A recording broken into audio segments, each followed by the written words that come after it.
O vídeo que você clicou já vai começar, mas antes, deixe seu like, compartilhe e se inscreva no canal. TV Flórida, a sua TV brasileira nos Estados Unidos. E sabe quem é que tá agora jogando também, junto com o Lourão? O Tarcisão. O governador de São Paulo, Tarcísio de Freitas, endossou a crítica de Donald Trump ao judiciário brasileiro. Ele publicou uma longa mensagem defendendo Jair Bolsonaro e denunciando perseguição contra ele. O presidente americano disse que o Brasil está fazendo uma coisa terrível com Bolsonaro. Trump afirmou que Bolsonaro não é culpado de nada, exceto de ter lutado pelo povo. E aí o Tarcísio aproveitou e destacou o trecho. Bolsonaro deve ser julgado somente pelo povo brasileiro durante as eleições. É o endosso do Tarcísio ao Donald Trump. O que isso pode significar, meu caro André Marcília? Bom, é incrível, né, que o Tarcísio ele precise, ou as pessoas exijam que ele, não acho que seja necessariamente esse o caso, mas ficam esperando que ele sempre fique confirmando o apoio ao Bolsonaro ou a ligação dele com o Bolsonaro. Acho que isso está claro, precisa parar com isso, né, de cobrarem isso dele. Eu acho que já está bem clara a relação dele com o Bolsonaro.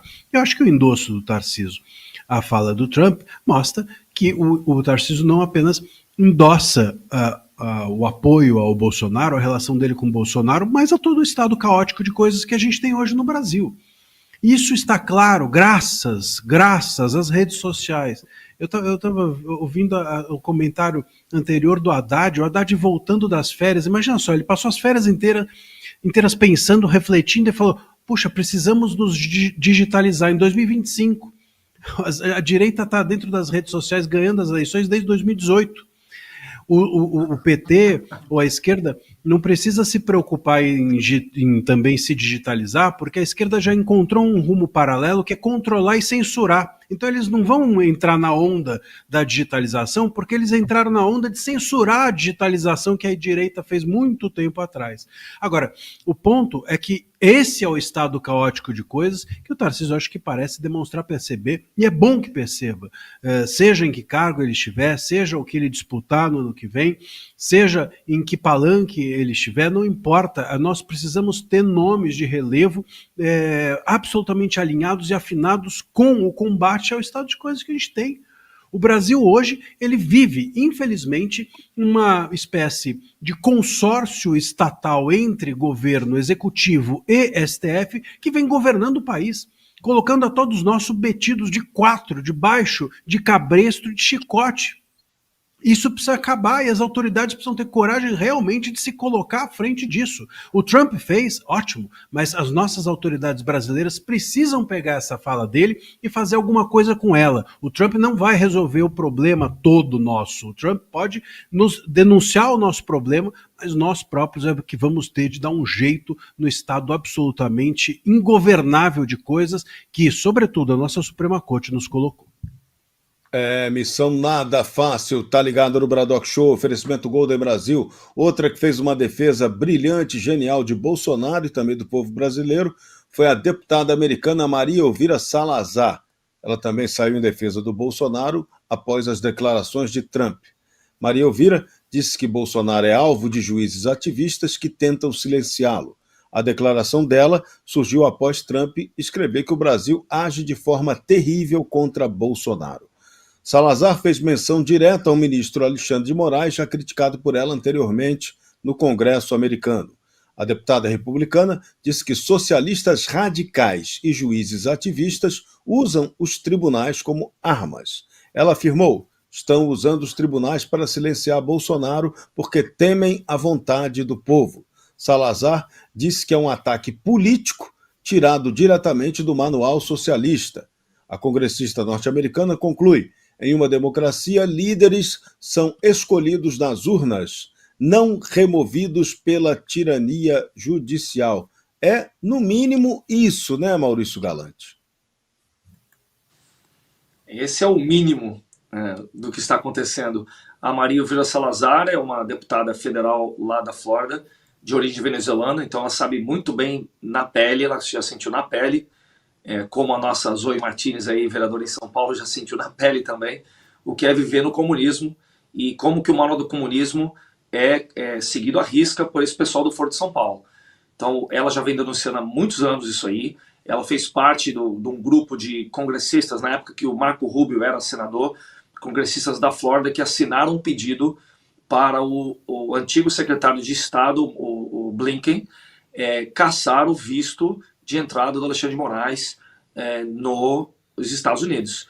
E capitanearam uma lei que chama No Censors in Our Shores, que não há censores na nossa terra, para impedir a entrada de qualquer pessoa do mundo inteiro. Não se aplica também à nossa junta de toga no Brasil.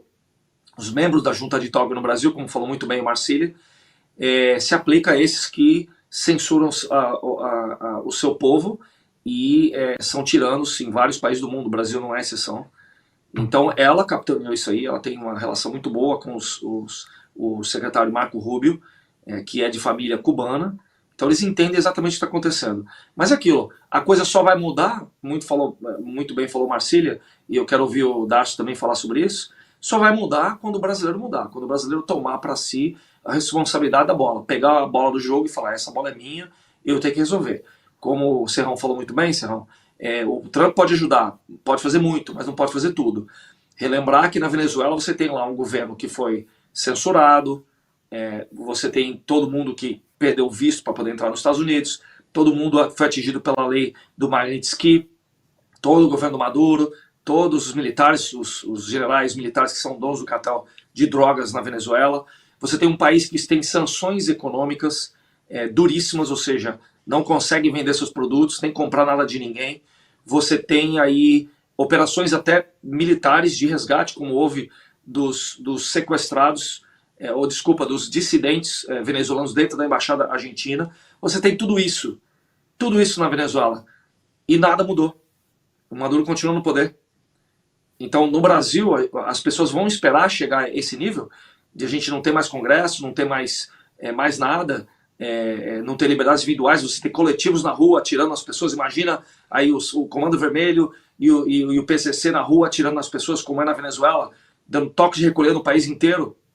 Você vai esperar os generais serem donos de cartel de tráfico de drogas no Brasil, como é na Venezuela, para fazer alguma coisa? A hora é agora. A hora é agora. A hora do brasileiro é agora, ir para a rua, exigir do seu senador e deputado mudar o estado de coisas, porque mesmo se a gente chegar lá, os Estados Unidos não pode tirar a Venezuela do atoleiro.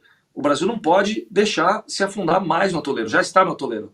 Vai deixar afundar mais, fica impossível de retirar do atoleiro. Você está ligado no Braddock Show. Darcy Bracarense, eu vou querer ouvir você já, porque o Steve Bannon afirmou que Donald Trump está muito aborrecido com a situação de Bolsonaro. Bannon garantiu que haverá severas sanções financeiras contra o ministro Alexandre de Moraes em algumas semanas. Bannon também antecipou que dezenas de pessoas estão trabalhando nisso no Executivo e no Congresso. Ele confirmou que as sanções serão baseadas na Lei Global Magnitsky. Bannon disse estar surpreso que Trump tenha feito a declaração mais contundente do segundo mandato. Ele afirmou que o post mostra que Trump está totalmente ciente do que está acontecendo no Brasil. Bannon comentou que conversou com Rubio diretamente sobre o assunto e o post de Trump não passou pelo Departamento de Estado antes de ser publicado. Darcy Bracarense. Então agora o que está faltando mesmo é isso que o nosso Maurício Galante também frisou. Uma reação corajosa e verdadeira do povo brasileiro, do Congresso brasileiro, né? Que por enquanto reina a apatia por aqui e a repressão está comendo solta. Eles estão detonando todo mundo, condenando, multando, perseguindo, injuriando, difamando, assassinando reputações, e a reação não está proporcional aos ataques. Mas não tem nem como ser proporcional, né, Serrão? A população vai recorrer a quem? De vez em quando eu recebo esse tipo de mensagem no meu Instagram. As pessoas falam, o que fazer? A quem você vai recorrer? Você vai recorrer às Forças Armadas que cercam um acampamento de gente pacífica, colocam todo mundo dentro de um ônibus e jogam no campo de concentração improvisado? Outra pergunta que eu faço, esse alerta que o Galante fez hoje é muito importante. Será que a gente acredita que o tráfico de drogas, o narcotráfico, ele já entrou até mesmo em igrejas, Tem padres que defendem Cracolândia, tem padres que disseram que encontraram Jesus no tráfico. Tem um aqui no Espírito Santo. O tráfico de drogas entrou em várias organizações. Será que as nossas forças regulares estão isentas de qualquer relação com essas entidades? Recentemente, um sujeito tirou a própria vida dentro de um quartel e pouco foi dito. Aí, de vez em quando acontecem coisas estranhas. Equipamentos militares da Marinha, da Aeronáutica, do Exército, com droga, já foi encontrado. Será? Só estou perguntando. Eu não conheço investigação da Polícia Federal sobre esse assunto e muito menos investigações internas do Exército sobre esse assunto. Mas voltando à fala do Beno, olha, ele tem toda a razão. Se vocês repararem bem, foi a fala mais contundente do Donald Trump. Mas tudo isso tem uma origem, e a gente precisa resgatar aqui por uma questão de verdade histórica. Eduardo Bolsonaro. Eduardo Bolsonaro saiu daqui menosprezado quando cogitaram a possibilidade dele ter uma representação, ser um embaixador do Brasil. A esquerda perseguiu e caçou e debochou dele, porque ele já teria ido antes nos Estados Unidos para trabalhar, fazer trabalhos comuns, alegando inclusive que ele não teria um bom domínio do inglês. Bem, se ele não tem um bom domínio do inglês, ele conseguiu fazer com que o homem mais poderoso do universo falasse sobre o Brasil, e não só sobre o Brasil, né? Sobre o seu grupo político e mais especificamente sobre o seu pai. O Eduardo Bolsonaro, que saiu daqui, desacreditado, debochado, fizeram ironia contra ele de tudo quanto é jeito nos nossos canais de imprensa, e de repente a imprensa, o consórcio tem que se dobrar para aquilo que ele conseguiu, uma construção política vigorosa no país mais importante do planeta e, obviamente, tudo isso em aliança com o grupo ao qual o Steve Bannon faz parte. Portanto, aqui precisamos registrar que esse trabalho feito pelo Eduardo Bolsonaro, não só nos Estados Unidos, mas no mundo árabe, sim, na Europa, esse trabalho ele está pavimentando uma saída, já que aqui dentro, internamente, a gente parece não ter saída.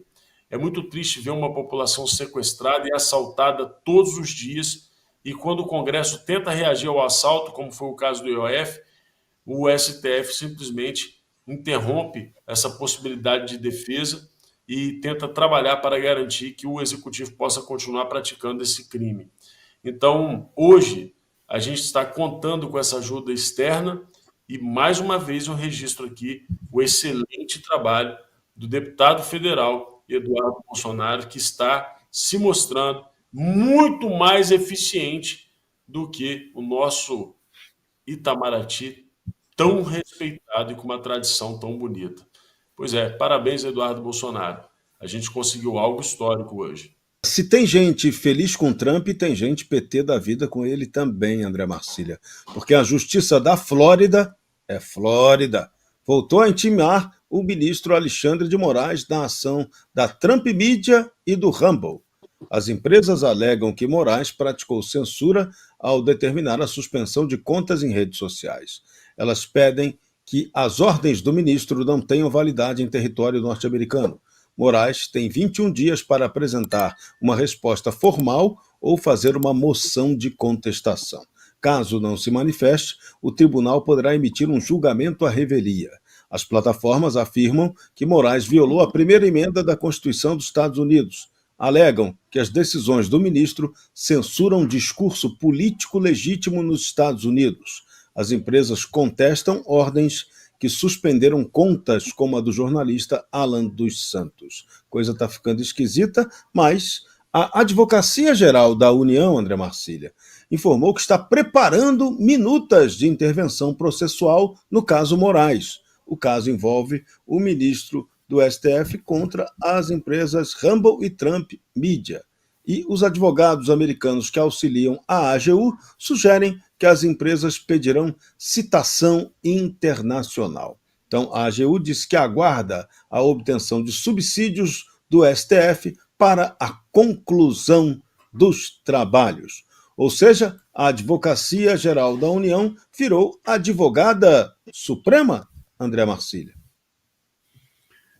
Olha, é tanta coisa, né? Vamos começar pelo começo. Algumas coisas até para esclarecer o nosso público. Uma coisa é a aplicação das sanções, tá? A Lei Magnitsky, etc, etc. Isso daqui é outra coisa. É uma ação da Trump Media por irregularidades cometidas com as plataformas e com empresas, enfim, norte-americanas. O que tem? Claro, os objetos são os mesmos, a gente está falando de irregularidades, mas essa é uma ação que está na Justiça Federal norte-americana, ajuizada, e esse é um ponto. Muito bem. O Moraes foi citado? Não foi citado. A pessoa física dele está no polo passivo e ele precisa ser citado para esse prazo começar a correr. Vocês entendem? Então não está correndo ainda os 21 dias para ele apresentar a defesa.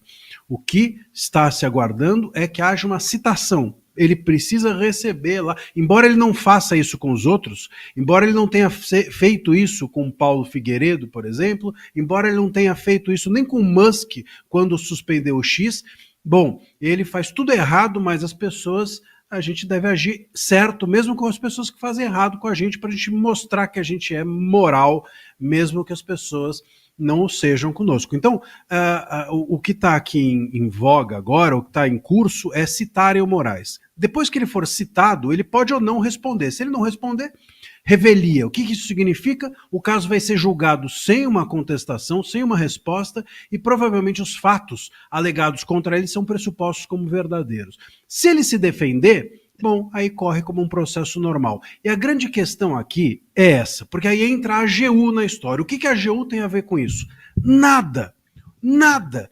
Absolutamente nada. Sabe o que quer dizer a AGU? Está lá no 131 da Constituição, Advocacia Geral da União. O Moraes é a União. Aliás, o Moraes não é nem a União e nem causa a União. O Moraes, ele é uma autoridade pública que é simplesmente um servidor, que está num órgão que sequer é um órgão eletivo, sequer um órgão constituído por eleição e etc. O Moraes é um servidor público. A AGU não tem nada com isso. Não é a AGM, a Advocacia Geral do Moraes, não é a AGJ, a Advocacia Geral da Janja, não é a AGG, a Advocacia Geral do Governo, é a AGU, é da União. A União não tem nada com essa história, não tem nenhum interesse público em gastar dinheiro do nosso bolso com defesa de Moraes. Mas é isso que muito provavelmente vai acontecer. O Messias e a AGU vão gastar o dinheiro do Estado para defender uma autoridade pública. Está errado. Veja bem, se o Moraes tem a AGU à sua disposição para defendê-lo de um caso em que ele é pessoa física, ele é acionado como pessoa física, qual é a diferença então amanhã do Moraes ter uma briga com o vizinho, uma briga no clube, o Moraes tem um problema de condomínio, ele bate o carro? Não, a AGU então tem que ser acionada. Se a autoridade pública, só porque ele é um servidor, a União sai em sua defesa, a AGU sai em sua defesa, então pronto. Como você bem disse, Serrão, nós temos aqui uma advocacia, o escritório de advocacia do Moraes. Ele não é a AGU, não é nem a escritório de advocacia do Moraes, nem da Janja, nem de ninguém. Ele é nosso, é da União. Vocês entendem a diferença? Uma coisa é uma autoridade, outra coisa é o governo que está acima da autoridade, outra coisa é o Estado que está acima do governo. E aqui é que está a União. Nós pervertemos tudo. O Itamaraty, que é um órgão de Estado, vira um órgão de serviçal para o governo e para o Moraes. A AGU, que é um órgão de Estado, que serve à União, virou serviçal do governo e do Moraes e da Janja e de não sei mais quem. Então, nós pervertemos tudo. Agora, a minha grande pergunta é até onde vai a AGU com isso? A AGU vai defender-se em nome do Moraes, a AGU vai dizer que as ações do Moraes foram em nome do Estado. O que a AGU vai fazer com essa história? Essa peça eu quero ver, porque a peça que a AGU fez para contestar o IOF foi toda errada. Toda errada. Ele fez uma peça de ação ADC com ADI, um negócio esquisitíssimo que não fazia o menor sentido, o Messias, e ainda o presidente da República assinou a peça jurídica. Então, imagina o que ele não vai fazer lá nos Estados Unidos. Eu tenho vergonha desse escritório aí dos Estados Unidos que deve estar conversando com o Messias. Imagina essa conversa, o que não, a vergonha que nós não estamos internacional passando.